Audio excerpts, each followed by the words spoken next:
Good morning, everyone. Thank you very much for joining me. I'm glad you found that time. Appreciate it. I'm Bob Jackman. I'm the teacher, virtues facilitator at the Charles J. Andrew Youth Treatment Center. And I'm here, of course, to do another virtues pick. Live one. See, I'm all alive. And the one I picked this morning was honesty. Again, another very important virtue. Here's a quote at the beginning of the card, okay? One of the Indian approach to life, there came a great freedom. Let's do that again. Out of the Indian approach to life, there came a great freedom, an intense and absorbing respect for life, enriching faith in a supreme power and principles of truth, honesty, generosity, equity, and brotherhood as a guide to mundane relations. And that's from Chief Luther Standing Bear, Oglala Sioux. And they've got a picture of a moose there as a symbol. Okay, so pretty strong. So here's what the virtue of honesty is. Being honest is being sincere, open, trustworthy, and truthful. When people are honest, they can be relied on not to cheat, steal, or lie. Honesty is telling the truth no matter what. It is admitting mistakes even when you know someone might be angry or disappointed. Being honest means that you don't make false promises. You do what you said you would do. Your actions match your words.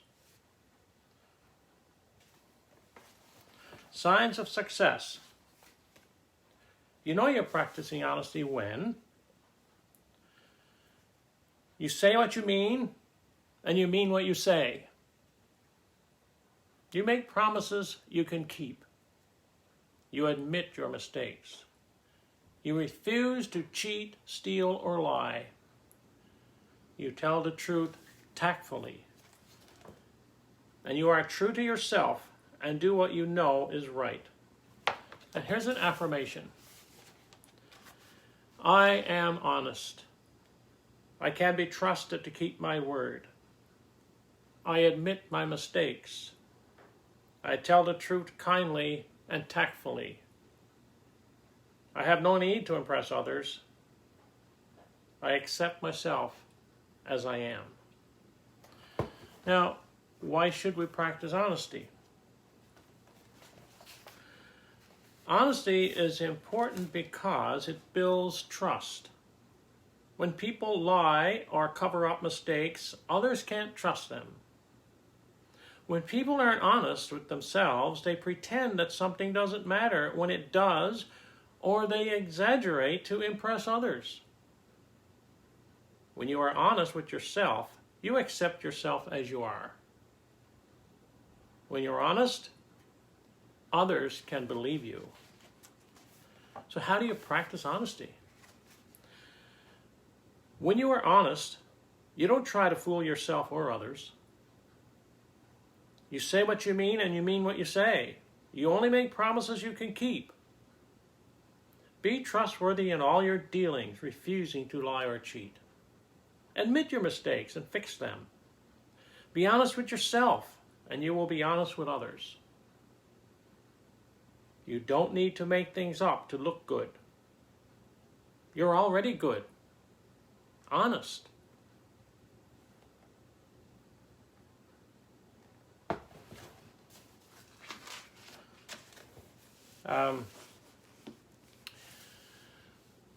My young fellow one time, he was up by the Quick Stop, just an example, and he came home and he said, "Dad, look what I found." It was three $20 bills rolled up together. And I said, "Oh my goodness." He said, "What do I do with it?" I said, "Well, you know, it could be somebody on the way to the co-op, and that was the last $60 they had, and they were buying groceries for their children." "How do I find out who owns it?" he said, right? So I suggest we go up by the quick stop in the vehicle and we'll sit there and we'll wait. And if we see anybody looking around the ground looking for money, we'll give it to them. And we did that. And we stayed up there, I think, half hour, 45 minutes, and we didn't see anybody. So I said, well, I guess it's yours. He was only small at the time, and I remember buying a jacket for him, you know, and then he had some money to spend as well, right?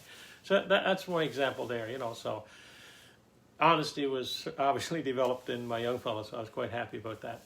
And there was another incident. Someone came out of the co-op with the groceries and put the groceries in the back seat of the truck, and she looked and said, "Oh my goodness, the milk is in the back part of the cart. I didn't pay for that." And so I said, "Well, take it, go back in and pay for it," which she did. So off she goes. She comes back out, had it paid for, felt good.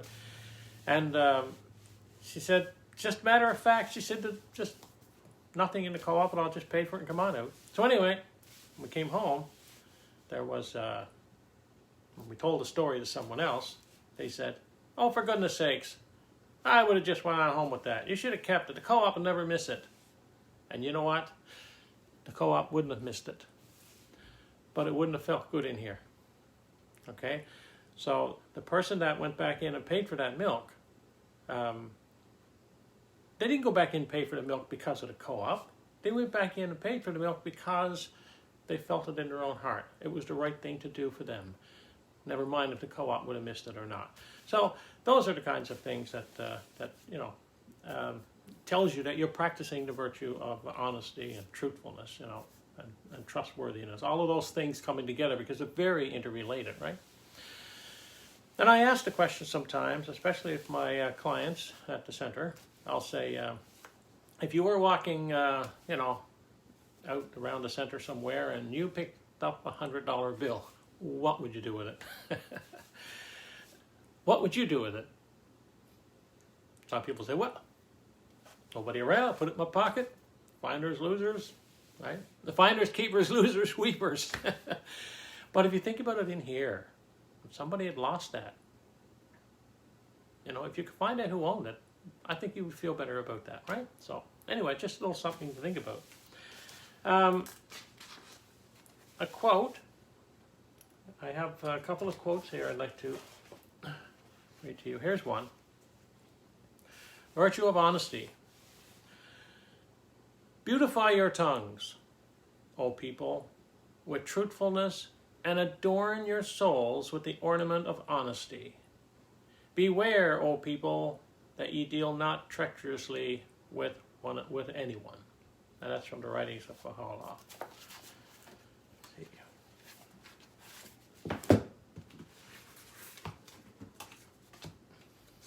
Now, let's see, we have, I have another one here for you. Right here.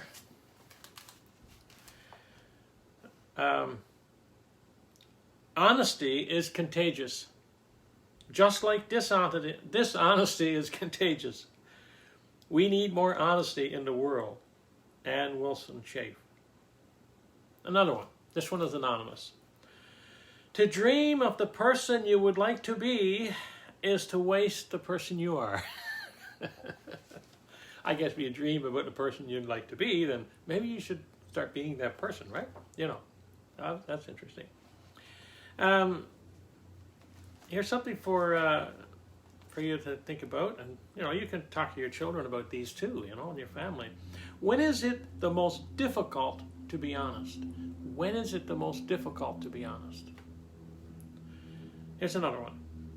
How does honesty help friendship to grow strong? How does honesty help friendship to grow strong? You think a lot of things with that one. Why is it important to be honest? Why is that important? Okay, and here's something I'd like you to do. It says, what you see is what you get. What you see is what you get, okay? So, yeah, I guess it's got a lot to do with who you are inside in your heart or whatever, right? what you do is you take a sheet of paper, like just a plain sheet of white paper, and in the center of the paper, write your name. And then all around your name, write in the virtues that describe you. Okay? So you picture it, you got your name in the middle, and then you've got like, I'm honest, I'm trustworthy, I'm helpful. And see how many you can get. It's amazing, because if you feel these virtues, well, you can write them in and say, this is me, then you start to know who your character is. Like, you start to get the feeling for who you are, Okay, I want to finish with this quote here.